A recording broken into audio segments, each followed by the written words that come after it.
Isa sa pinakamatitinding kontrobersya sa showbiz ay ang patuloy na bangayan at isyong pambubugbog sa pagitan ni Claudine Barreto at Raymart Santiago. Nagsimula ito nang isa publiko ni Claudine ang kanyang mga paratang ng pisikal at emosyonal na pang-aabuso laban sa kanyang dating asawa. Ayon kay Claudine, sa loob ng kanilang pagsasama ay paulit-ulit siyang nakaranas ng pananakit, pagmumura at panggigipit. Noong 2013, nagsampa siya ng kaso laban kay Raymart sa ilalim ng Republic Act 9262 o Anti-Violence Against Women and Their Children Act.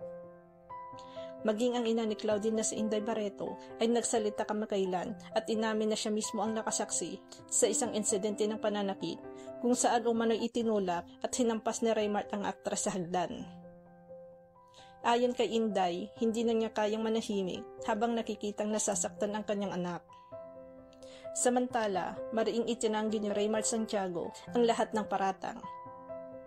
Ayon sa kanya, untruthful and slanderous ang mga akusasyon ni Claudine. Giit niya, hindi siya kailanman nanakit at pinili na lamang niyang dumaan sa tamang proseso ng batas kaysa makipagbangayan sa publiko. Umani ng sari-saring reaksyon sa social media ang isyong ito. Maraming netizen ang nagpahayag ng galit at awa kay Claudine na sinabing matagal na raw dapat na ilantad ang totoo. May ilan namang nagsabing dapat din pakinggan ang panig ni Raymart at huwag agad manghusga. Maging ang ilan kapatid ni Claudine, gaya ni Marjorie Barreto, ay nagpahayag ng suporta sa kanya at nanindigang kailangan nito proteksyon at hustisya. Ang iba naman sa pamilyang Barreto ay nanatiling tahimik na lalo pang nagpasiklab ng usapin sa publiko. Maging ang ina ni Claudine na si Inday Barreto ay nagsalita kamakailan at inamin na siya mismo ang nakasaksi sa isang insidente ng pananakit kung saan umano'y itinulak at hinampas ni Raymart ang aktres sa hagdan.